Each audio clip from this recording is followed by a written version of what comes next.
She was 19 years old and utterly alone, cast out with nothing to her name but a handful of shillings and a small brass compass that no longer pointed true north. With that meager sum, she purchased a deed for £3 at a county auction, a deed for a place no one wanted, a moss-covered ruin known as Blackwood Keep, perched on a forgotten hill in the farthest corner of the shire. But what the solicitor who dismissed her, and the auctioneer who mocked her purchase, did not know was that hidden, deep within the crumbling stone, was a secret that had waited for centuries, a secret that would not only change her life, but redefine the very meaning of worth in that quiet, unassuming county. Settle in with us, and let this story find you. We are so glad to have you here.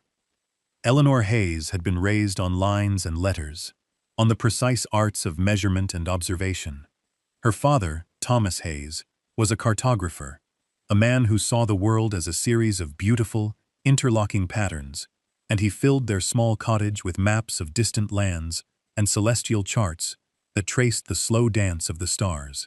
Her mother, a quiet woman with a passion for botany, filled it with pressed flowers and notebooks detailing the life cycles of ferns and fungi. From her father, Eleanor learned the importance of a steady hand and a keen eye, and from her mother, she learned patience and the art of seeing life in places others saw only decay. They were not wealthy, but the house was rich with knowledge and a quiet, abiding affection. This world of careful study ended abruptly in the winter of her 17th year, when the influenza came down their lane and took both her parents within a single week, leaving Eleanor, an orphan, in the care of her father's only living relative, his brother Silas. Silas Hayes was a solicitor in the town of Briarstone, a man who lived by ledgers and legal precedent, and he viewed the sudden arrival of his niece as an unfortunate but necessary entry on the debit side of his life's accounts. In her uncle's house, Eleanor learned a different kind of observation. She learned the language of silence, the weight of a disapproving glance, the cold finality of a closed door. Her world shrank to the confines of a small attic room and the endless, thankless tasks assigned to her. The one source of warmth in that cold house was Mrs. Gable, the housekeeper, a woman as sturdy and unadorned as a block of seasoned oak. Mrs. Gable had been in service since she was a girl and knew the mechanics of a household the way a sailor knows a ship. She saw in Eleanor not a burden, but a pair of capable hands and a quick mind. It was she who taught Eleanor the things her own mother had not had time to. How to properly darn a sock until the weave was almost invisible. How to mix lime plaster to patch a crumbling wall. How to make a nourishing soup from little more than bones and winter vegetables. And how to identify the wild herbs that could soothe a cough or ease a fever. "Waste nothing," Mrs. Gable would say, her voice low and steady. "Everything has a use, child, if you've the eyes to see it." Through it all, Eleanor kept her father's pocket compass in a small cloth bag. It was a beautiful thing of brass and glass, but its needle had been unsettled years ago, trembling uselessly between south and west. To her, it was not a tool for navigation, but a tangible piece of her father's love, a reminder of a time when she had known her precise place in the world. That she learned to live as her uncle wished, quietly, invisibly, a ghost in the architecture of his orderly life. The ejection, when it came, was not a dramatic confrontation, but a quiet administrative act, as bloodless and final as the signing of a deed. On the morning of her 19th birthday, Eleanor was summoned to her uncle's study. The room smelled of dry paper and beeswax, and the air was thick with the dust of forgotten cases. Silas Hayes sat behind his large mahogany desk, his fingers steepled, his face a mask of detached propriety. He did not wish her a happy birthday. He simply cleared his throat and began to speak in the same dispassionate tone he used for dictating letters of foreclosure. He informed her that his legal guardianship had now concluded. He had, he said, fulfilled his familial duty to the letter of the law. He had even, out of a sense of Christian charity, secured a position for her as a junior scullery maid in a large house in a distant county, a place where she would be housed, fed, and given a small wage. The alternative, he stated, was for her to take a final settlement of £5 and make her own way in the world. He presented it not as an expulsion, but as a generous choice. Eleanor understood it for what it was, a casting off. She looked at his clean, unlined hands, the hands of a man who had never patched a wall or scrubbed a floor, and felt a stillness settle over her. There were no tears, no pleas. The years in his house had baked the desperation out of her, leaving only a quiet, resilient core. She thought of the scullery, of a life of endless damp and drudgery, under the command of strangers, and she thought of the £5, a pittance but her own.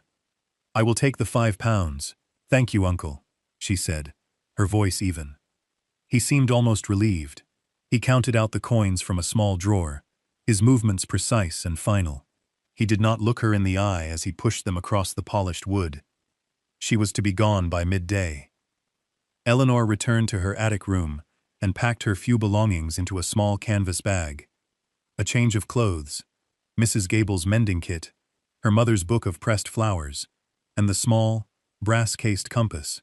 As she left, Mrs. Gable pressed a parcel of bread and cheese into her hands, her grip firm and her eyes saying everything her position forbade her to speak. Eleanor walked out of the solicitor's house and did not look back. The journey was one of subtraction. With every mile she walked away from Briarstone, the life she had known seemed to fall away, leaving her lighter and strangely freer. The road unspooled before her, a muddy ribbon winding through the green and gray tapestry of the English countryside. She walked for 2 days, the weight of her small bag a constant companion, a reminder of how little she possessed in the world. The weather was a soft English damp, a persistent mist that beaded on her shawl and clung to her hair, making the air smell of wet earth and decaying leaves. She spent her first night in a farmer's barn, burrowed into the hay for warmth, the scent of livestock and sweet silage, a comfort in the darkness. She ate her bread and cheese sparingly, making it last, and drank from streams that ran clear and cold over smooth stones. She was heading north, though she had no destination in mind. She simply followed the road, putting distance between herself and the cold charity of her uncle's house. On the 3rd day, a man driving a cart laden with barrels offered her a ride. He was a cooper, he said, a man named Jed, with a kind, weathered face and hands stained dark from his trade. He asked no questions, and she offered no story. They rode in a companionable silence, the rhythmic clop of the horses' hooves and the creak of the wagon wheels, the only sounds for miles.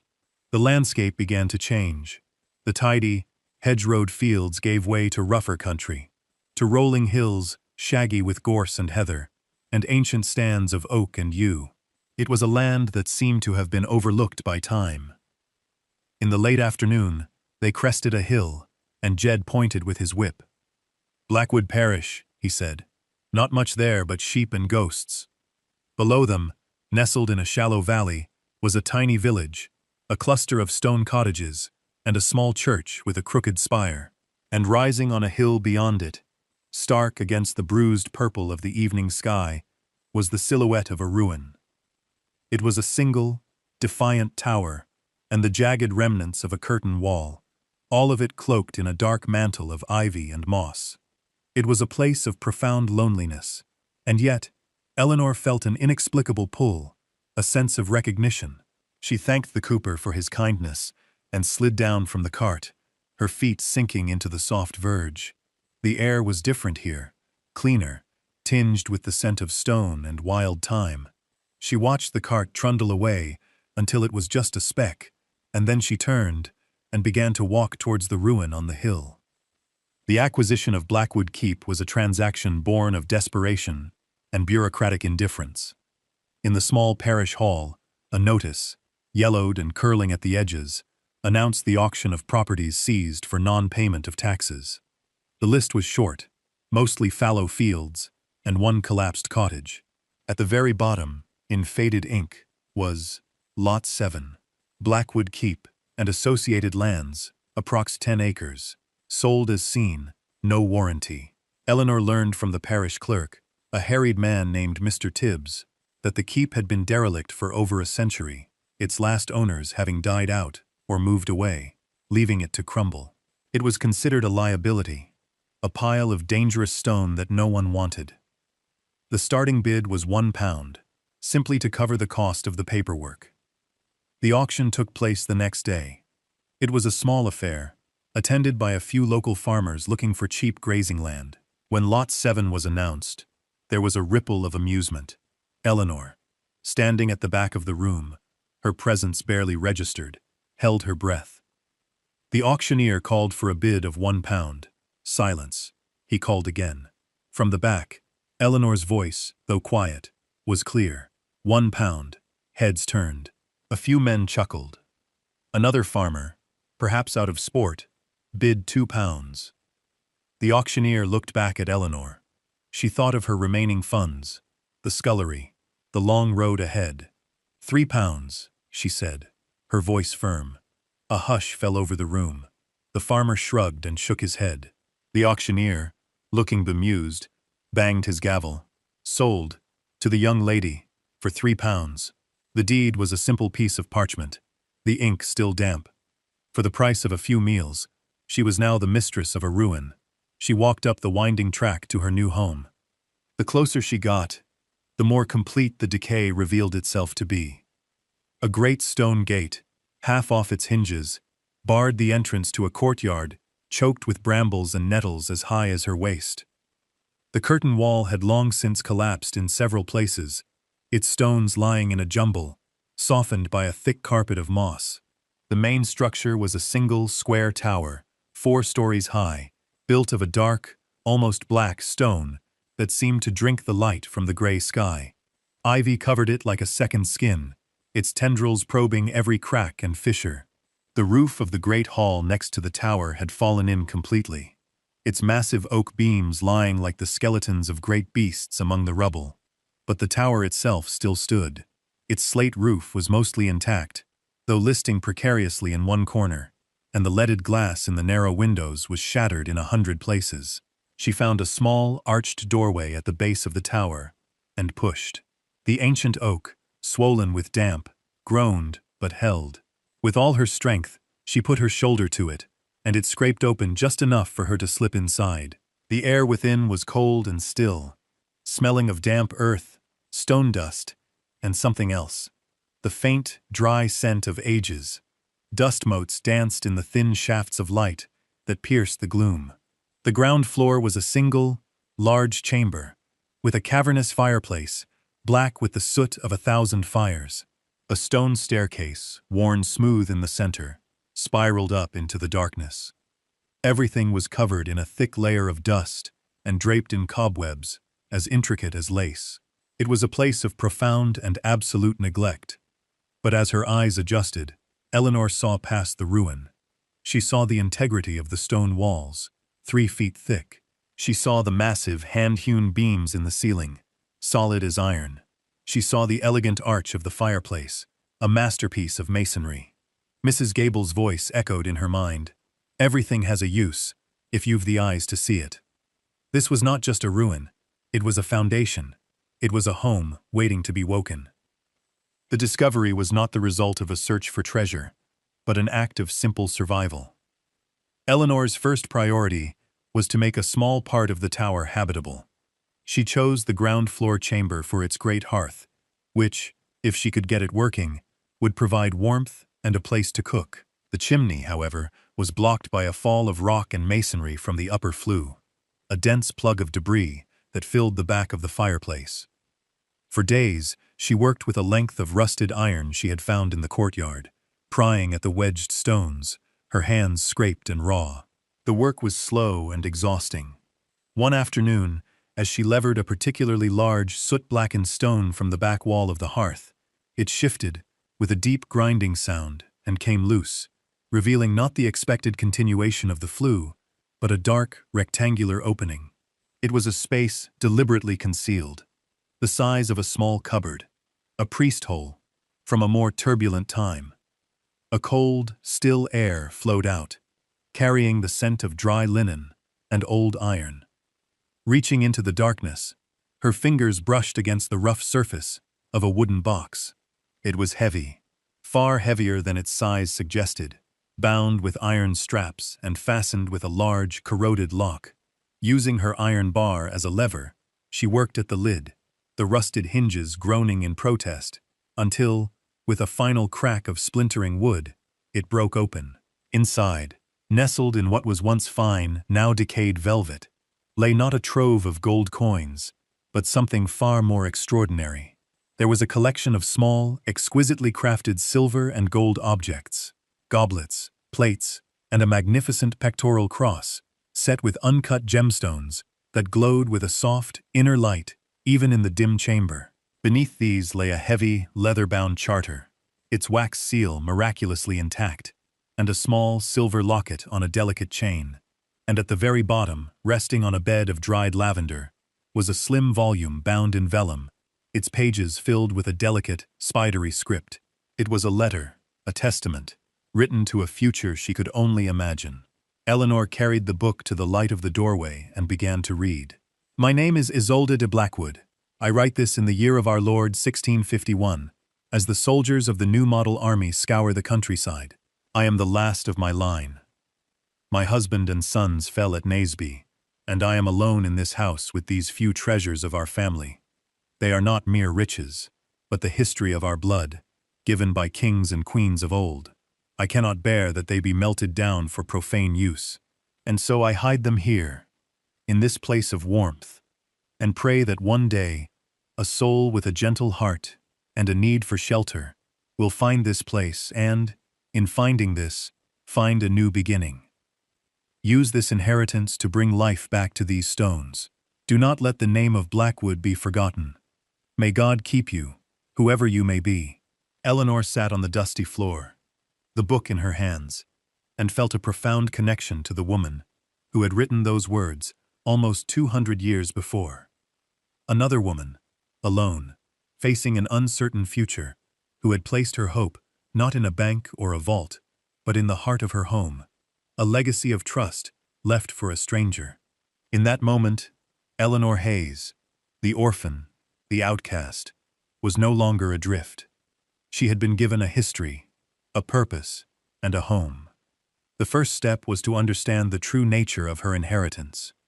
Eleanor knew she could not simply walk into a bank in Briarstone with a 400-year-old charter. She needed an expert, someone discreet. After careful inquiry in the nearest large town, she was directed to a Mr. Abernathy, a quiet, scholarly antiquarian who worked from a small, book-lined office above a clockmaker's shop. She chose the smallest of the silver goblets and wrapped it carefully in a piece of her shawl. Mr. Abernathy, a man with spectacles perched on the end of his nose, took the object and examined it under a magnifying glass, his breathing growing shallow. He spent nearly an hour consulting heavy reference books before he finally looked up at her, his eyes wide with a mixture of awe and disbelief. He explained that the goblet was of a design and purity of silver that placed it in the early Tudor period, and the maker's mark was one he had only ever seen in books. It was, he whispered, a piece of museum quality. When she hesitantly told him what else she had found, and showed him a careful transcription of the charter, his professional calm deserted him entirely. The charter, he explained, was a royal land grant from King John, bestowing the lands of Blackwood in perpetuity, with mineral and water rights, upon the de Blackwood family. It was a document of immense historical and legal significance.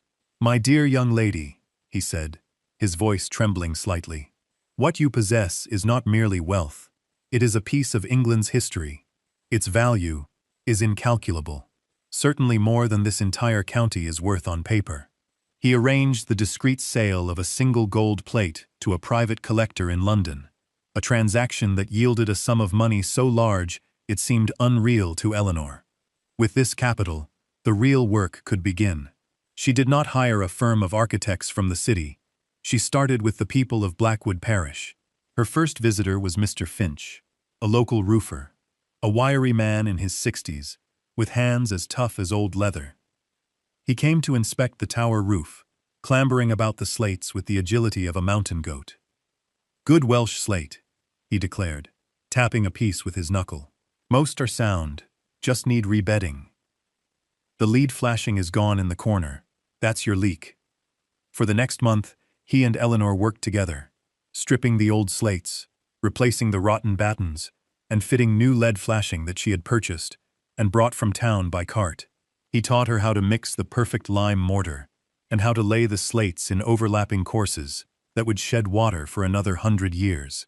Next came Thomas, the blacksmith's son, a young man of few words and powerful shoulders. He helped her clear the rubble from the great hall and courtyard, his steady strength doing in hours what would have taken her weeks. Together, they rehung the great iron-strapped gate, heating the ancient hinges in his father's forge until they glowed red, and then hammering them true again on the anvil. As the weeks turned into months, others came. Mrs. Davies, the baker's wife, began arriving every second day with a warm loaf of bread and a pot of stew, refusing any payment. "A young woman working so hard needs to keep her strength up," was all she would say. The community, which had first regarded her with suspicion, began to see her not as a strange outsider, but as one of their own, a woman who respected the old ways and was breathing life back into a local landmark, one stone, one slate, one nail at a time. The rebuilding of the keep was also the rebuilding of Eleanor Hayes. With every stone she reset, and every beam she scrubbed clean, she was cementing her own place in the world. Slowly, inexorably, Blackwood Keep began to shed its skin of neglect. The tower, once a dark and damp shell, now stood clean and watertight under its mended roof. Smoke, for the first time in a century, curled from its main chimney, a thin gray ribbon against the sky that signaled the return of life. Eleanor had made the top floor of the tower her own, a simple, airy space with a bed, a table, and a chair, its windows looking out over the rolling hills of the parish. The great hall on the ground floor, once a repository of rubble and decay, was now a vast, clean space. Its flagstone floor had been scrubbed, its immense fireplace repaired and drawing perfectly, and a long trestle table, built by the village carpenter from a fallen oak on the property, stood in its center. The transformation of the place was mirrored in the transformation of Eleanor's, standing within the community. She was no longer the odd girl who had bought a ruin. She was Miss Hayes of the keep, a figure of quiet respect. She paid her workers and suppliers fairly and promptly, and her quiet competence earned her a reputation for being sensible and steadfast. Small rituals began to knit her into the fabric of village life.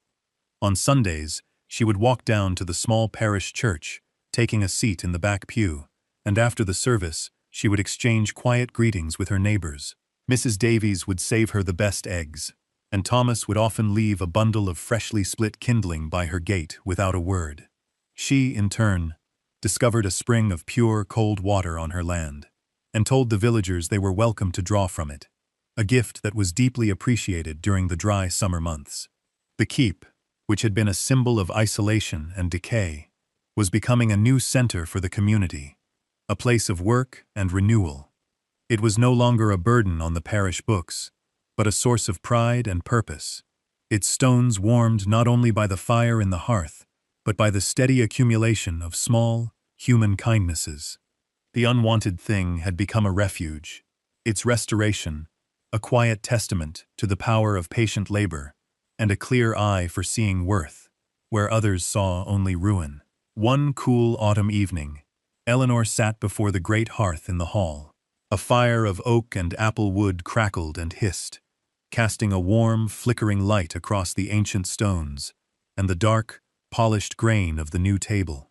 The air was filled with the scent of wood smoke, beeswax, and drying herbs that hung in bunches from the high beams.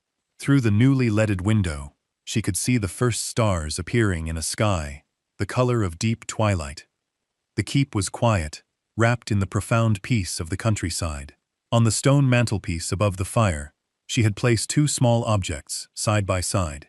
One was her father's brass compass, its needle still trembling uselessly, a relic of a past defined by loss and wandering. The other was the small silver locket she had found in Lady Isolde's box. She had opened it to find not a portrait, but a tiny, exquisitely painted miniature of Blackwood Keep as it had once been, proud and whole against a summer sky. The two objects seemed to be in conversation. The compass that represented the journey she had been forced to take, and the locket that represented the destination she had found, a home left in trust for her across the centuries. She thought of her Uncle Silas, not with the old bitterness, but with a kind of sad wonder. He was a man who could calculate the monetary value of anything, but who had never understood true worth. He saw her as a liability to be disposed of, just as the parish had seen the keep. He would never comprehend the value of a sound roof, a warm fire, or the quiet respect of a neighbor. He would never understand the wealth she had found. A wealth measured not in pounds and shillings, but in purpose, safety, and belonging. Mrs. Gable had taught her to see the substance of things, the utility in the discarded, the strength in the old. And Lady Isolde, a ghost of a woman, had given her the chance to build a life upon that knowledge. She looked around the great hall, at the solid walls that had sheltered generations, at the sturdy beams that held up the roof, at the fire that held the darkness at bay. This was real. This was hers. She was 19 years old and had been cast out with nothing. She had £3 to her name, and she had spent it all on a ruin. It was, she knew with absolute certainty, the best £3 she had ever spent. There is a particular kind of value that cannot be entered into a ledger or appraised by any expert, for it is not a measure of what something is worth in gold, but what it is worth to the human soul. Eleanor's discovery was not simply the charter or the precious metals. It was the realization that a home is not a structure one inherits by right of blood, but a place one builds through labor and love.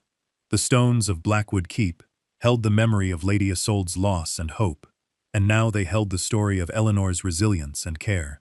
The true treasure was the act of restoration itself, the slow, patient process of bringing life back to a place that had been forsaken.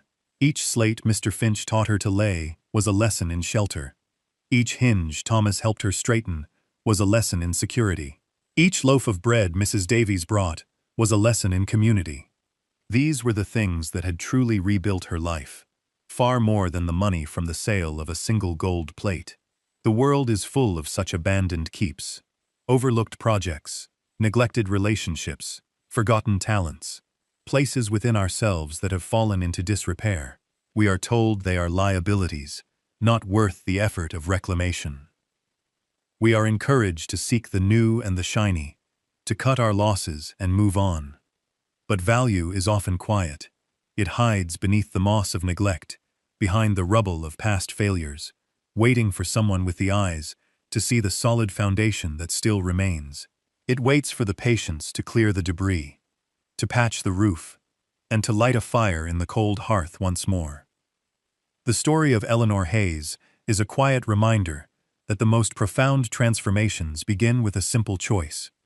The choice to see potential where others see only ruin, and to invest our heart and our hands in the slow, sacred work of making something whole again. If this story of finding a home in a forgotten place has resonated with you, consider subscribing to our channel for more tales of quiet resilience.